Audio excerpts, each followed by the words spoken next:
line. A shot on Elo. Good! The Bulls win! They win it! James catches, puts up a three. Won't go. Rebound time. Back out to Allen. His three-pointer. Bang! Tie game with 5 seconds remaining. Iguodala to Curry. Back to Iguodala. Up for the layup. Oh, blocked by James. LeBron James with the rejection. Portland has 3 timeouts left. The Lakers have 2. Bryant to shot. A chance to send the Thunder home. Lillard, long range three.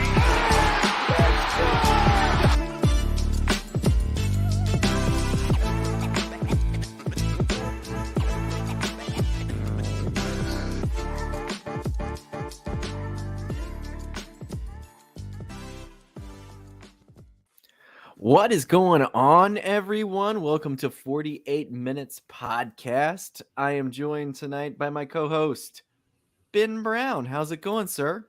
Man, it is wonderful. Wonderful. Just finished All-Star weekend, so that was cool. I know we're going to talk about that, but all is good, man. How are you?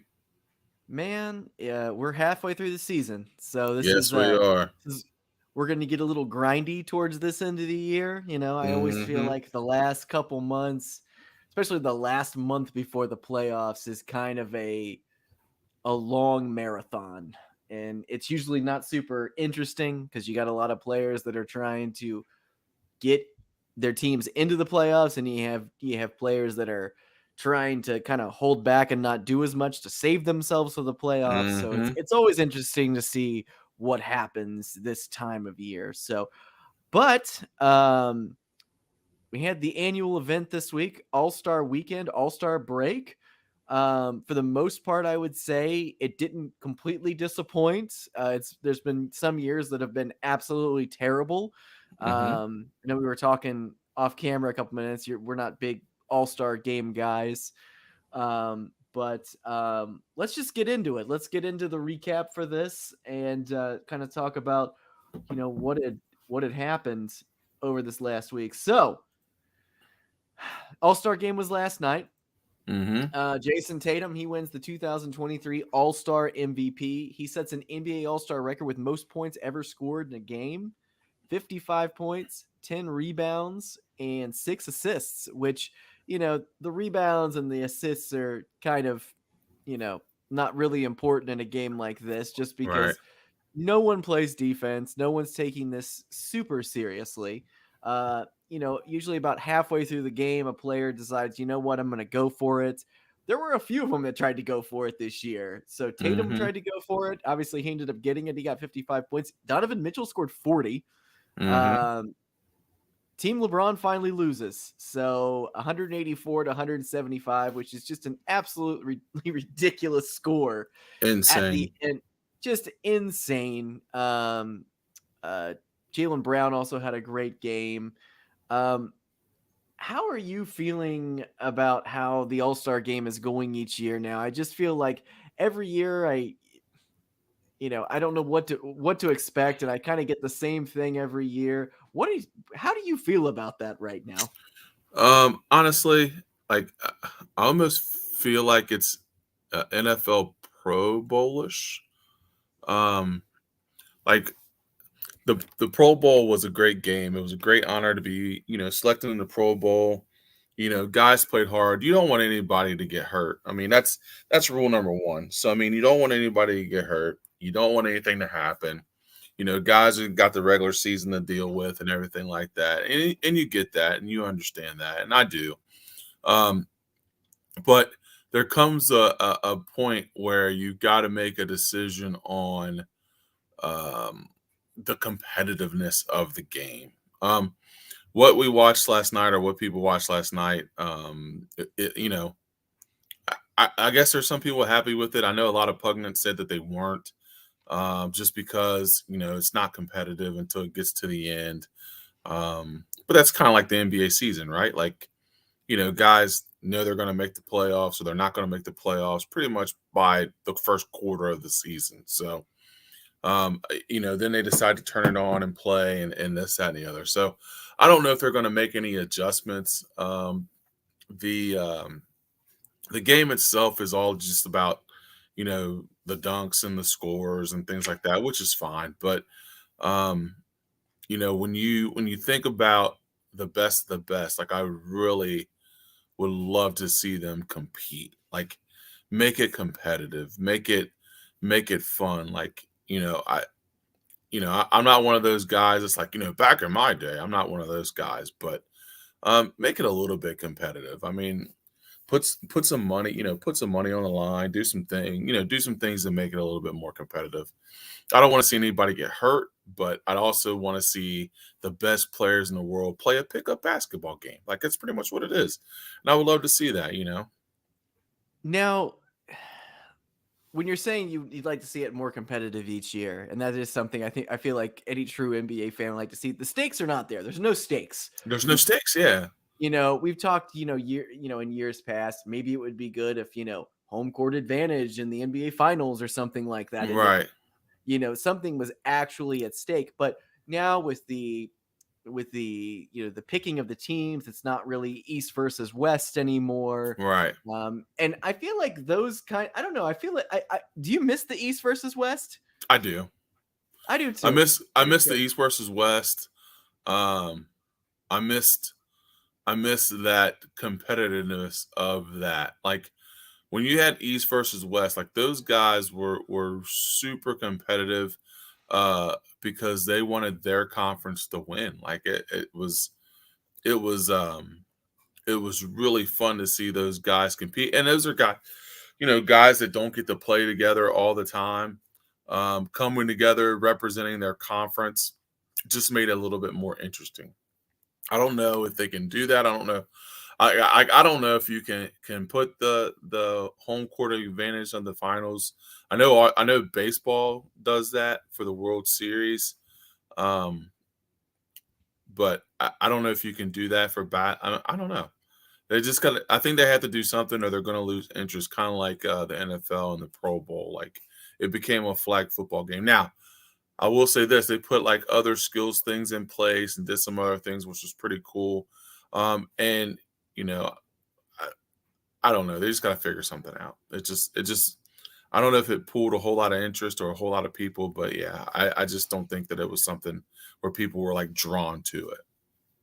Yeah, I almost feel like All-Star Weekend or the All-Star Game is actually just kind of a tack on at the end of the weekend. Because you got all this kind of fun, goofy stuff that happens before. I did watch the Celebrity Game, which was pretty ridiculous. I was randomly at home and flipped it on and probably watched about 40 minutes too much of it.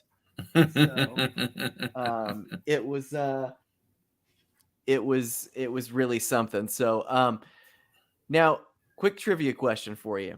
Who has won the most NBA All-Star MVPs? Michael Jordan. No. So I was curious about this. So two players have won it 4 times. Kobe? Kobe Bryant, and Bob Pettit. Really? Yeah, I thought that was kind of interesting. Bob Pettit going for it. Okay. Yeah, I know, man. Okay. The king of the stretch 4. So, but kind of moving on here. So we both caught All-Star Saturday, which I always think is kind of the highlight of the weekend, Yeah. So going to the next event. So All-Star Saturday. So the skills competition. Worst skills contest ever.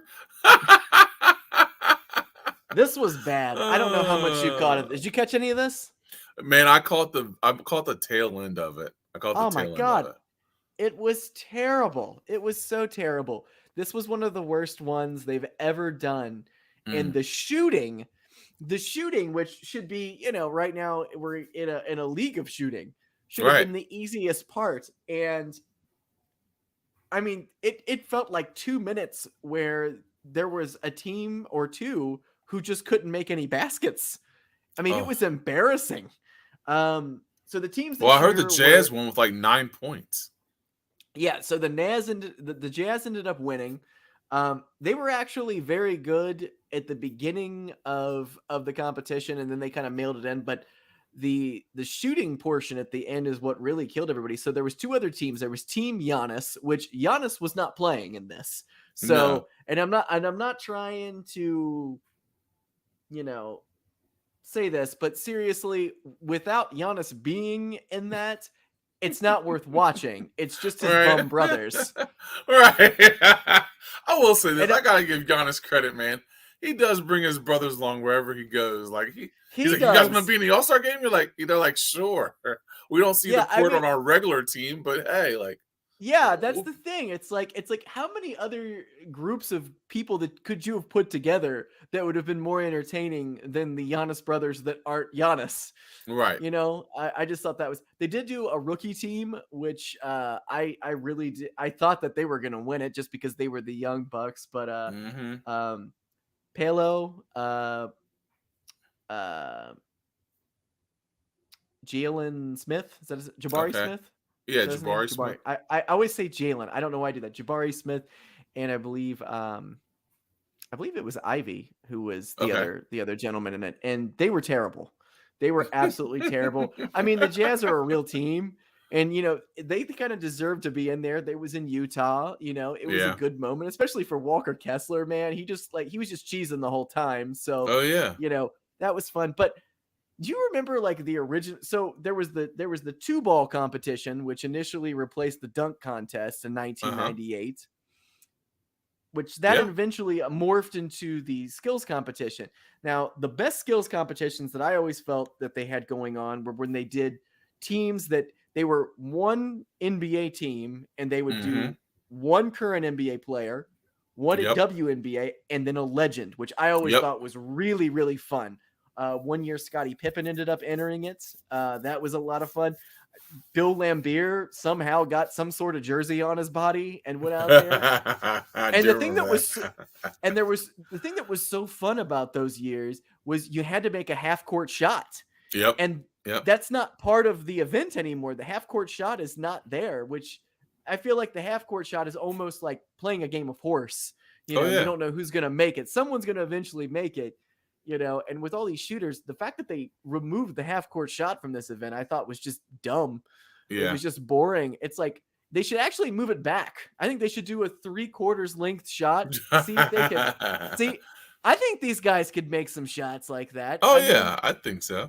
I think they practice it all the time, honestly. Yeah. I think a lot of these guys, it would probably take maybe 5 or 6 tries, but once it goes in, it looks really cool. Get it on camera, it looks awesome. But probably the worst skills competition I've ever seen, though. It was so boring, just not great. I just don't understand why they changed it. Like the format of the current player, the WNBA player, and the legend was always fun. Like I don't understand what the idea of making this new skills competition where Giannis gets to bring his brothers out and run them around the court. Like I like the old skills competition better. I'm not sure why they changed it. Like it just doesn't make a whole lot of sense. No, and I really hope that they think about changing it back, because I don't know. I love seeing a legend back in their old jersey. Oh yeah. Absolutely. Out there hucking 3-pointers, because they're probably not gonna, it's not a full game or anything. They're probably not gonna get hurt, No. But they could go out there and do it, and it's just great. It's just great. So anyways, moving on to the next thing, the 3-point contest. So third Dame time's a charm. Dame Lillard, this is 2000. So this is the third time he's entered. He finally ended up getting it. There were a few guys in this that did not come out swinging at all. I was really disappointed in Tyler Hero. Jeez, Pete. Like, that's all you do is shoot threes. Like, I know. That's all you're on the court for. I mean, and you think about, like, Tyler Hero looks like one of those dudes, like, if he goes out of town for any sort of, like, party weekend, he's probably out and about. You know what I mean? Oh, yeah. He just looks like he's out there having fun all the time. I don't blame him. It's fine. I don't know how he's surviving in Miami on a regular basis. Oh man, But I was also very disappointed with him. He was terrible, and he's also got a chip on his shoulder. I just thought he would come out and just be like, he's got that it factor where I thought, I thought he was going to actually come out swinging. He did not. No. Kevin Herter, terrible. Yeah. Oh my gosh, he was a complete. I think he scored 7 or 8 points. It was 7. terrible. I thought, man. Yeah, it was. God, did Michael Jordan make more than that the one time he did it? I mean, this was terrible. It was bad. It was so bad. And then Julius Randle gets put in the event. Who did he replace? Do you remember? Oh, who did he replace? I can't remember. I can't remember either. He should have just said no. Yeah, he should have just man, this isn't my game. Your boy Reggie Miller was on the mic before he came out. And so he's like, he does not belong in this competition at all. And then he was terrible, and he was like, I told y'all, he was the worst. So not a great contest. I will say your boy Tyrese Halliburton put on a show. I really thought he was going to win that thing. I did too, but you could tell in that second round, man, he is not per se a 3-point shooter. That first round was good because he got a rhythm. The second round, however, he could not, and it was not good. So I feel like Dame really wanted this. Like I feel he really, really wanted it. Like he was like, he's like, and his reasoning behind it, he's one of the greatest shooters of all time, and he's never, I would agree. He's never won it before. So how many Steph got? Has he got 1 or 2? I think Steph's got 2. I think he's got 2. Yeah. Does Clay have 1 as well? He does. Okay. All right. So yeah. So some of the best shooters of all time have gotten this. Did Dirk get 1 year? I think Dirk got 1. Maybe. Yeah. I want to say he won. So after 1998, I really stopped keeping track on who was winning that one. So after that, because I think Craig Hodges won 2 or 3 of them. Oh yeah. Bird won 3 or 4. I mean, it's always interesting to see who does this, but I feel like that the year before or this last year, I feel like that 3-point contest was really kind of the highlight of All-Star Weekend. Mm-hmm. Now, last year's dunk contest was a complete and utter disaster. We talked about it at length last year. It was so bad, so boring. But Mac McClure comes out of the shadows. Tim's favorite player. Tim's texts during this were so incredible. I'll never forget. I went to a Pacers game with him, and I think Mac McClung was playing for the Bulls at the time, and he was just like, he's just a YouTube dunker, he already had a bias then, so I like when Tim has stuff that he's salty about, he just goes all in forever. He does, man. Dude, he don't. If he's salty about he's going all the way at it.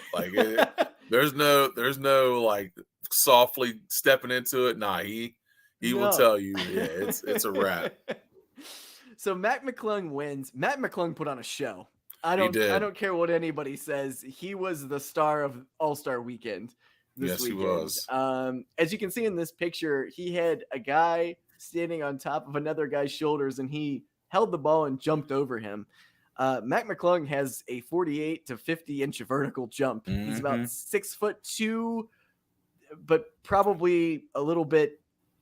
He's listed as 6'2", but we think that's probably not really his height. He's probably 6. Gift. Yeah, that's a gift on that. So he's generously listed at 6'2". He was 4 for 4 on his dunks. Oh, and that was the best part about it. He did one that I think was like a 540. Mm-hmm. Beyond a 360. I mean, his final dunk was incredible. It was a great moment for Mac, and he put on his Gate City high school jersey and did that, and I thought that was really cool. And Dame also put on his college jersey. His college jersey, yeah. Yeah, he had went to school near Utah, and he ended up Weber State. Weber State, yeah. So he ended up having that. But Mac ended up winning. He beat out Kenyon Martin Jr., the guy from the Knicks, whose name I always forget. And who was the other guy who was in there this year? Oh, there was Man. Kenny Martin. Yeah, it was Kenny Martin Jr., Mac McClung. Oh my gosh, I'm drawing a blank. Man, I am also drawing a blank here. Yeah. So man, it was just a couple days ago. This is terrible. I don't know know why it I can't is. remember it. It's like the only thing that I remembered was Mac just absolutely Well, I mean, he dominating. stole the show, man. He did steal the show.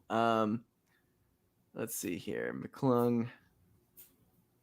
Trey Murphy. I am so sorry. There you Trey go. Murphy from the Pelicans, Jericho Sims of the Knicks, and then Kenyon Martin Jr. So Kenyon Martin ended up coming out to help his son, which I thought was pretty cool for a brief moment. He was there at the game, and but the problem with the other dunkers were they couldn't complete the dunk on the first try. You got to do it on the first try. If you do it the second or third, there's not enough hype. And Mac, like, he knew what he was doing. He knew he was going to go for it. So Mac ends up making, I think, $100,000 from winning the slam dunk, which I didn't know how much money was involved in that. Oh, That's yeah. a pretty nice piece of change. And his career earnings before that were $106,000. So yeah, that's pretty good. That's pretty good for a night work, you know. But I have to agree. Like, he going into it, and I know we had talked about this before. There were definitely some doubts because, you know, he was in the G League. Like you know, he wasn't a well-known name as far as like NBA guys. Like, so, but none of those guys really are well-known names. So I know that there were a little bit of doubts, but man, like, he delivered. Like you said, he was 4 for 4 on his dunks, and he also had originality, man. Like his 540 reverse was sick. The double pump dunk was sick. Like, all of his dunks, and he's able to finish. Like, as you know, as the kids say now, he's bouncy. You know what I mean? So, like, he was able to finish stuff. Get his head above the rim. Like, it was legit. So as much as Tim doesn't like him or hates him, he did his part to save this year's dunk contest. And I was impressed. I was thoroughly impressed. He was incredible. I think he saved future years dunk contests as well. Yeah. Like, he put on a show. So I was happy that they were able to put somebody out there, and always putting the short guy out there, you know, with a bunch of tall dudes. You know, it's always gonna be fun. You know. Oh, yeah. It's the Spud Webb effect. It is. It absolutely. It's more impressive to watch a guy that's 6'2", supposedly, do those kinds of dunks and those kinds of acrobatics than it is watching a guy that's 6'10" or 6'8" or whatever those other guys were. He was really impressive. I mean, not to say Dwight Howard is not a fantastic dunk contest, you know, champion. He's always been good, and he could get up. But I don't know. I feel like the originality of the dunk contest has gotten kind of, I don't know. I think it's just kind of boring. There was a couple years that were some really fun gimmicks. Like, I remember one year Gerald Green put a cupcake on the top of the rim and blew out candles. You know, I thought that was, you know, stuff like that is fun when you kind of think outside of the box. But, you know, a lot of the times they just, I don't know, they just don't do anything anymore. So I don't know. And I think it's harder too because everybody's looking for something original. And it's hard to be original. I mean, like I said, I got to give Mac McClung credit because, you know, a lot of those dunks that he did, like, they were, I can't say originals, but man, like, put his own spin on them to where they looked original. So he made him look good. He made him look yes, good on all absolutely that. Did. So, all right. So moving on. So All-Star Weekend is over. And we've had some buyouts and some players have been picked up on some teams. So here we go. The two biggest names. We got a former MVP and a former All-Star on here. So Russell Westbrook ends up going to the Clippers for the remainder of the year. Kevin Mhm. Love going down to Miami. And man, like when I heard Kevin Love went down to Miami, I was like, of course he did. He's been stuck in Cleveland Oh for a man. number of years, man. He's like, Yep. I'm finishing out the year in South Beach. I don't blame him. You know, Yep. he's probably not going to play a whole lot, but you Mm-mm. know, Why not do it in going South Florida? Why not do it in South South Florida? Florida. You know what I mean? Absolutely. Absolutely. I would have done the exact same thing if I was him. Like Mhm. if that was an option, it wouldn't have, that would have been my only team. So, um, Russell Westbrook going to the Clippers, obviously that ends up kind of being the biggest move here. Mhm. You got a former MVP. He's had a troubled year. Still a very, active player, someone who's putting up stats. This year, he's averaging 15.9 points a game, 6.2 rebounds, 7.5 assists, and 1 steal a game. So can't say he's not doing anything. But does he fit in with this current Clippers team, Ben? Um, I think he does, and I think what he's able to do, um, is if they don't start him, he can do the same thing that he did for the Lakers, which is come off the bench and be a spark. He can come off the bench, do what he does, run that second unit, and be able to have a second scoring option for whoever's on the floor with that second unit, whether it be Kawhi Leonard or whether it be Paul George. So I do think that he has some benefit there. He's also, of course, he's got playoff experience. He's a veteran guy. People they say he's good in the locker room. So I mean, I think anytime you can add a guy like that, I think Russell Westbrook was given kind of an unfair shake with the Lakers. He was put in a bad position, but was able to make the best out of it by going to the bench and doing all the other things that he was able to do this past year. So I think it's a good pickup for the Clippers. I think that he will give them another veteran leader. It doesn't make them any younger, of course, but it does give them a veteran that can play the game. And truth be told, I think Tim brought up a good point. He will get revenge on the Lakers at some point because this definitely was a revenge signing for him. So I do like the move for the Clippers. I like it as well. I'm actually kind of excited to see him go to the Clippers. There were these talks that he might sign with Chicago, and I was like, oh God, please no. And I kind of figured they were probably bullcrap anyway. Right. But because I don't know who would want to come sign for the Bulls and try to drag that sorry team up a hill for the next 2 months. But the Clippers right now, I think they're in 4th place in the standings. They are in great shape, and Kawhi Leonard, man, he's been picking it up lately. I don't know how much you've been watching, man, but he is picking it back up when he's actually playing, which I feel like he's playing Which is right sparingly, now. but it's all right. Sparingly, they're gonna save him for the playoffs. I think Westbrook is gonna bring an edge to this team. I don't know why. I feel like this is gonna work better than it did in LA, but I just feel like the Lakers were constructed so weird to begin with this year and last. Mm-hmm.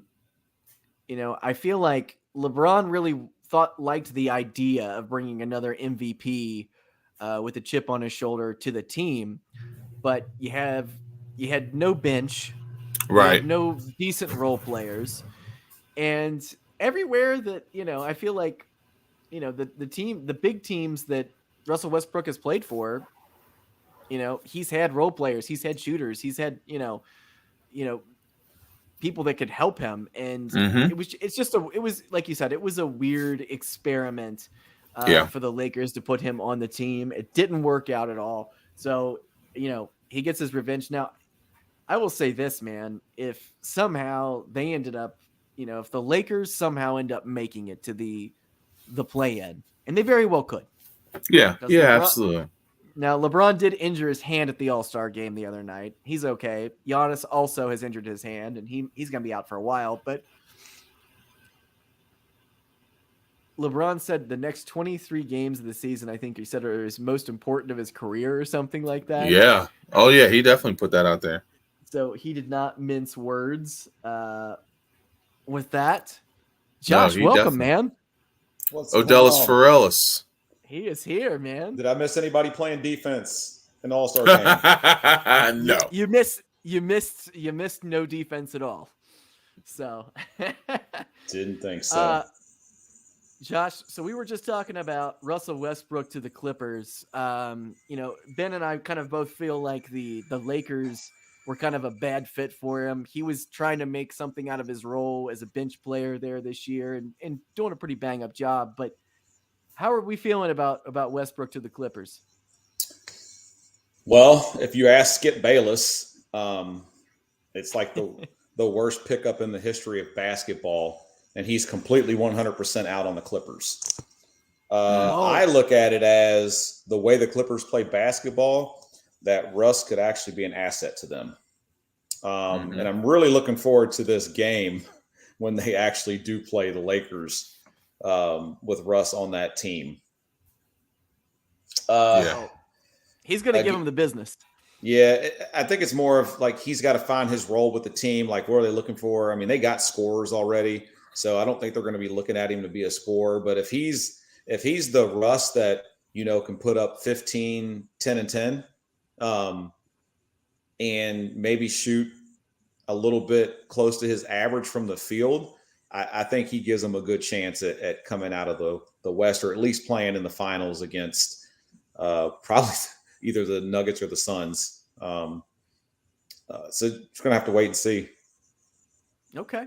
But I like it. when I jumped on, I heard you talking about LeBron, saying these were the most important 23 games of his career. But I do distinctly remember him also saying a couple years ago he was going playoff mode, and that did not fare well.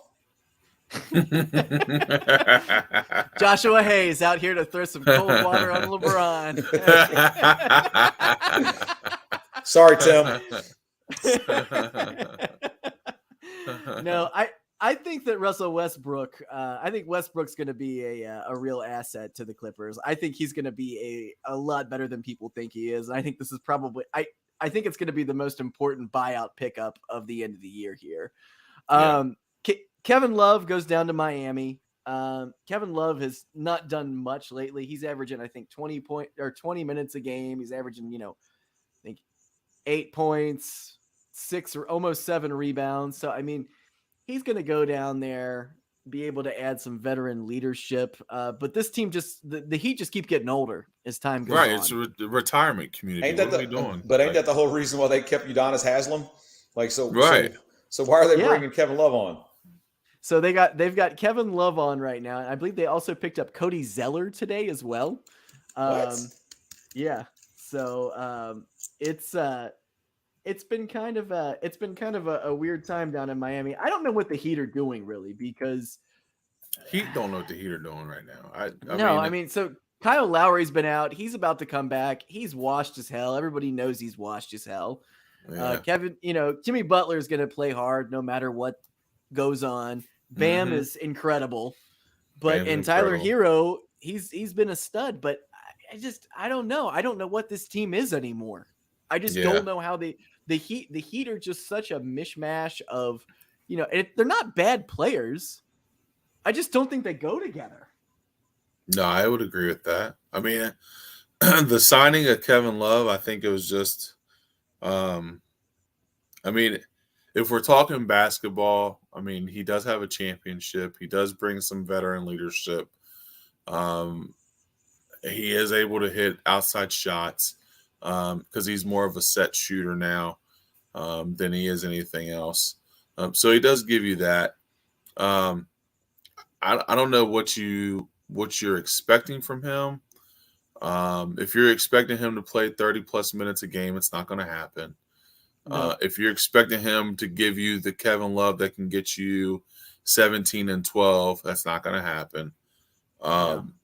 So I guess I'm assuming that they signed him to play the stretch 4 role, possibly with that second unit, give them 15 to 20 minutes, hit about 3 or 4 threes, give them 12.7 rebounds with the second unit and ride off into retirement. But so Ben, to add on to that, the three guys you just named, Sean. So you got Bam averaging 21.5 points a game, Tyler averaging 20.5, and Jimmy averaging 21.7. Jimmy and Bam shooting 50% from the field. Tyler shooting about 37% from three. All right.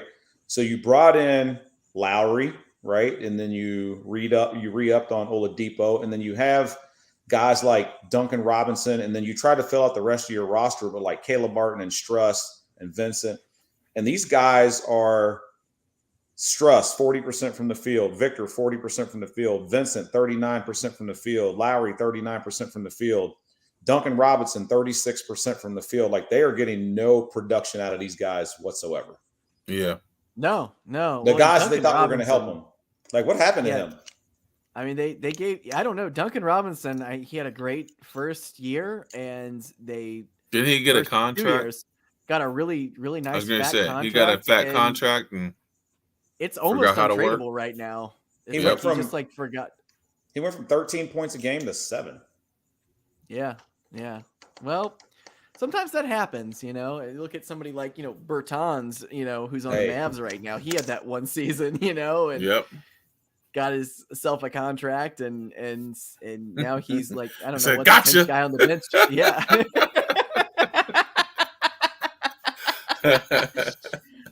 And other news for buyouts today. My sad sack favorite team, the Chicago Bulls, have signed Patrick Beverley to a P-Bev. So P-Bev is from the Chicago area, grew up there.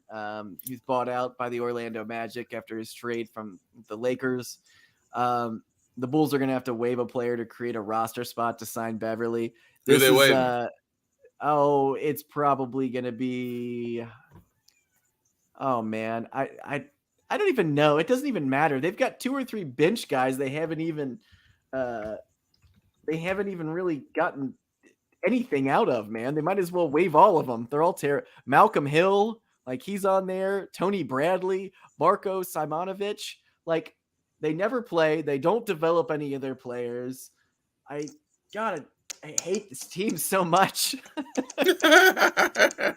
They're so bad. And I'm just hoping that Patrick Beverley will make them bad enough for them to continue to drop in the standings. That is the only thing that can help this team, because it's their only hope is a chance at a lottery pick in the top 3. Only thing Pat Bev does is take teams to the playoffs, baby. That's all he does. All he does is win. Damn it. My thought process was we got him so he could fight Grayson Allen. And that's the only thing I could think of. Like, we want somebody that can go at Grayson Allen. Listen, Lonzo's not coming back. You need a point guard. Pat Bev's going to take you to the playoffs. You're good. Ron Harper's not walking through that door. Lonzo Ball's not walking through that door. And here we go. We've got Ayu Dosunmu, who is completely leveled off and had a great rookie year and just hasn't done anything because the Bulls don't develop players unless your name's Jimmy Butler. And Jimmy just developed himself. We're not even going to give them credit for that. But another sad move in the Chicago Bulls franchise. So I mean, we are only 2 games out of the play-in. I mean, they need to be further down. There's no point in making the play-in, though. There's no point. You're making it. Don't even try to say that you're not. You added Pat Bev, so you got Pat Bev and Caruso on your perimeter defense. You guys are making the playoffs. And you got DeRozan, you got LaVine. I mean, yeah, you're in there. There's no doubt about it. You guys will make the playoffs. Sean, you knew after the trade deadline when LaVine didn't get traded that it was a wrap, man. Oh, yeah. I mean, it was one of the saddest moments in Bulls history. The fact that they didn't trade away DeRozan was, I mean, he was more valuable at the trade deadline than he'll be this summer.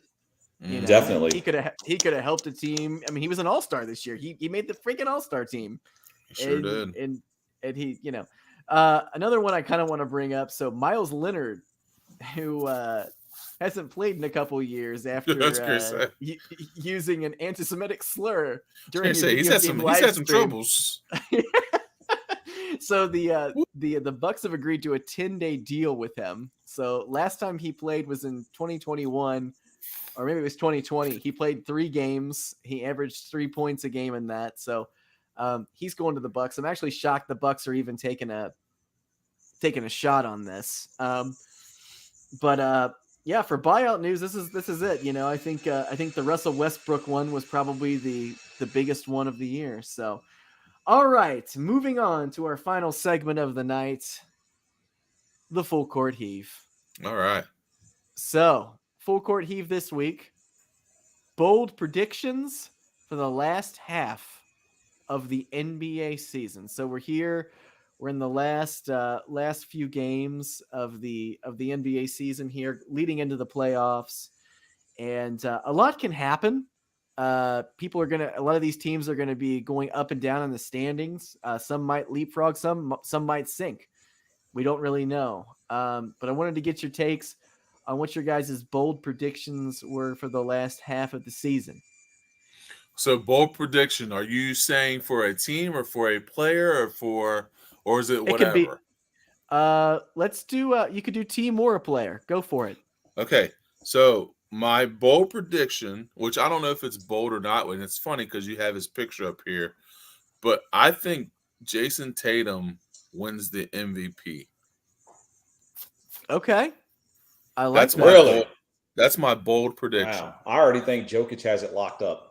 You think so? Yeah. I think Tatum, I think the Celtics are going to finish first. I think he's going to have a phenomenal back half, and they're going to finish so well that he's going to play so well that they're going to have to consider him as the MVP. Not saying that Nikola Jokic isn't having a wonderful season. Was the 53 in the All-Star game the start of it? Well, I think when you do that, I think it gets more eyes on you possibly. So, he can make a little run. The Celtics are the best team in the East, and he's the best player on the best team. So, yeah, I think he's got a run at it. I don't think they're just the best team in the East. I think they're the best team in the NBA right now. Yeah. Yep. I would agree with everything that they're doing. So if you're looking at the MVP ladder right now, he's currently ranked 4th. He dropped down from 3rd last year. He's averaging 30 points a game, 8 rebounds, 4 assists. Above him, he has Joel Embiid, who is just, I feel bad for Joel Embiid every year, man. I do too. Yeah. God, he's so good. He's so underappreciated. And number 2, Giannis, makes sense. And of course, Jokic, who is trying to, is it 3-peat this year? Yeah. As MVP? Jokic is a beast, insane. Man. Even as he wins these every year, he's so fantastic. He's such a I feel like even him, winning the MVP every year, he's underappreciated by the NBA community. But Joel Embiid is underappreciated by the MVP committee. So yeah. No, I would agree with that. I would agree with that for sure. I like that. I could see, if he really, turns the Jets on, I could see something like that happening. But all right, so here's my bold prediction for the end of the year, and this is going to sound crazy. Go for it. The Orlando Magic will make the play-in game in the playoffs as a 10 seed. If I hope you're right. Oh, the Bulls will make it too. Somebody else is going to fall. Oh no! The Magic are going to beat them out, and they're gonna get to that play-in. But no, I do. I've got it. They're right now. They're 4 games out. They're 24-35. They're 5-5 in their last 10. But I don't know. I like this Orlando Magic team. They're a lot of fun. And before the season started, we didn't think they had a snowball's chance. But right now, they're only 4 games out of the play-in. So. If the Bulls fall like we think they will,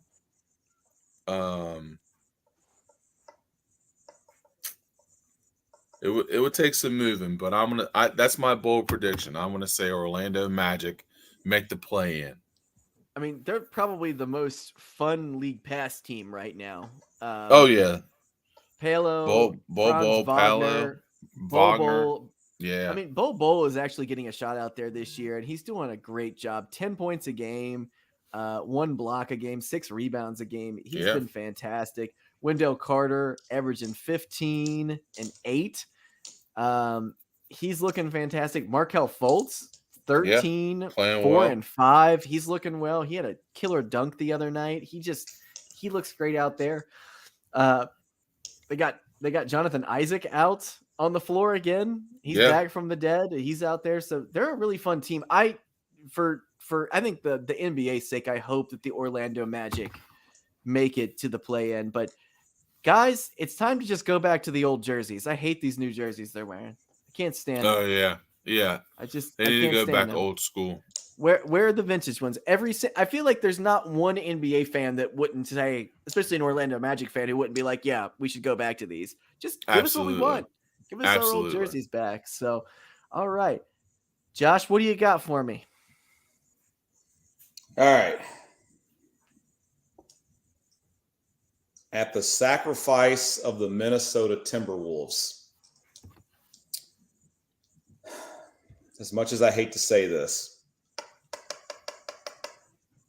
the Lakers are going to make the play-in and win the 8 seed to play against whoever's the number 1 seed in the playoffs.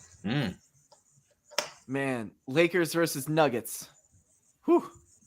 Yeah, odd man out is Minnesota. I'm here for that. it. Makes sense. Yeah. I think Oklahoma City, Golden State, and the Pelicans all stay in. The Lakers sneak in. There's even a chance that it might even go bigger than that. Say the Lakers even got a shot to grab the 6. They would have to basically go like 18-5.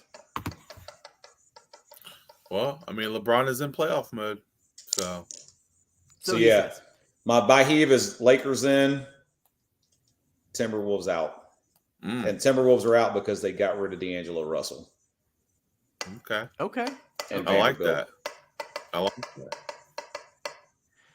So, my bold prediction for the end of the NBA season here. I am predicting that the LA Clippers will make it to the Western Conference Finals. Ooh! I like it. Against? I like it. I think they're going to be going up against the Phoenix Suns. Ooh! Yeah. Well, it depends how it drops, but Phoenix or Denver.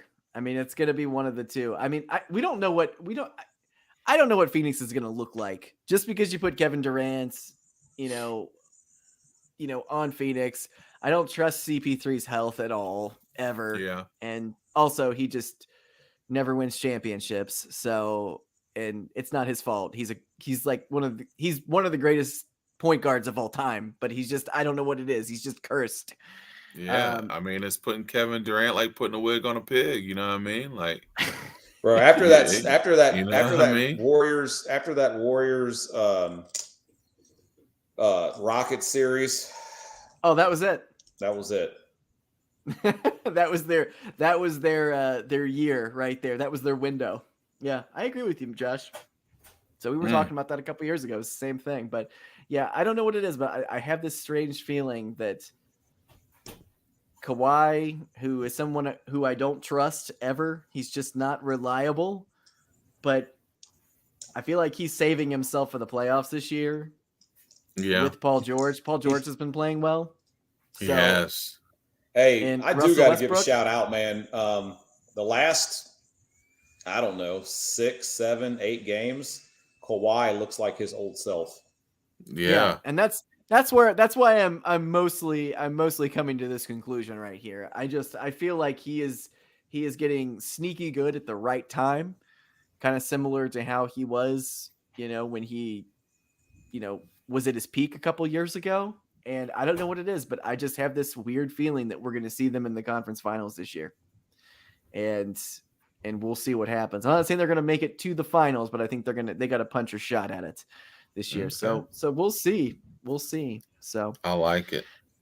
I like it too. So, but I am, are you guys changing any of your picks from the beginning of the year to the team that you think is going to win the NBA finals? Who did you guys pick at the beginning of the year?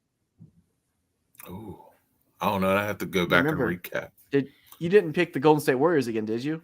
I don't think so. Are you sure, Ben? I think you did. I go back to back? Did I go back to back, Jacks?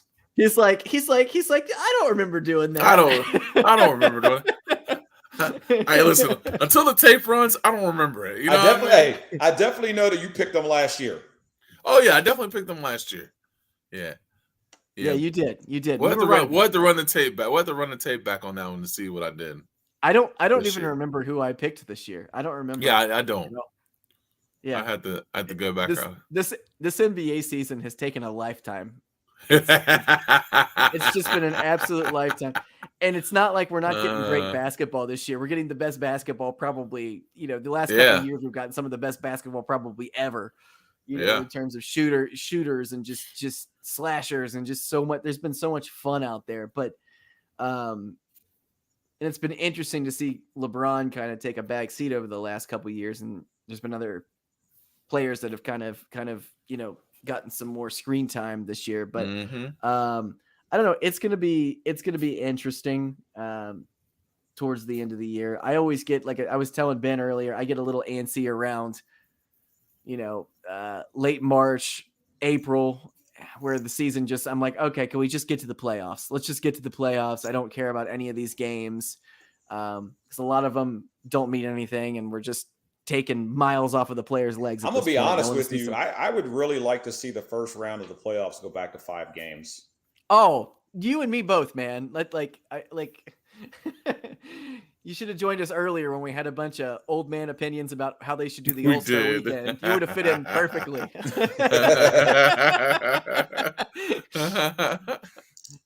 Josh is out there yelling at the sky, I wish they do those 5-game first round series. No one needs 7 games anymore. It's very true. We've never needed a 7-game the first round 7-game series. It's too much, and it's a moneymaker. I get it, but it does make the games more interesting. 3 out of 5. Hey, the WNBA is like 3. They're like, we do 3. That's it. They're like, we got 3-game series, man. And they actually if the road team wins the first game, they automatically give home court advantage to the road team. Oh, I did not know that. Yeah. So interesting. So like if the road team wins games 1, like I'm pretty sure the next 2 games are like the other team has to go on the road for the last 2 games. Oh. Which I think is pretty legit.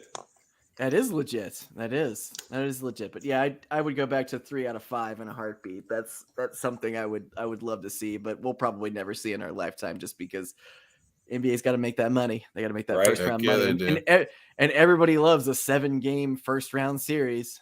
Mm-hmm. Sometimes, man, I feel like the first round is drawn out so long. It is. I mean, unless you're getting one of those series where you've got like an underdog who is really, like, and I'll bring up my team, which was the greatest first round series ever, the Bulls and Celtics.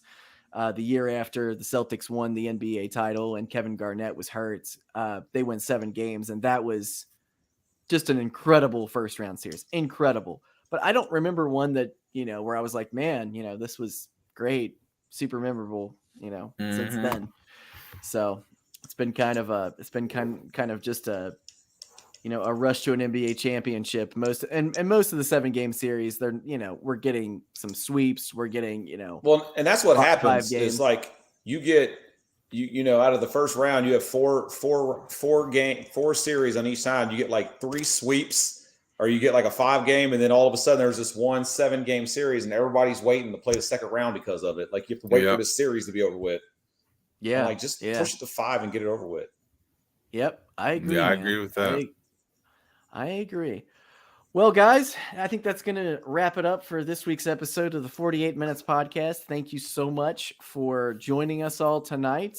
We will be back next week. Hopefully everybody's catching the new 48 Minutes rebooted podcast, At Large Bid, which is back up and running as well. Take a listen to that if you haven't already. And see you guys next week. Adios.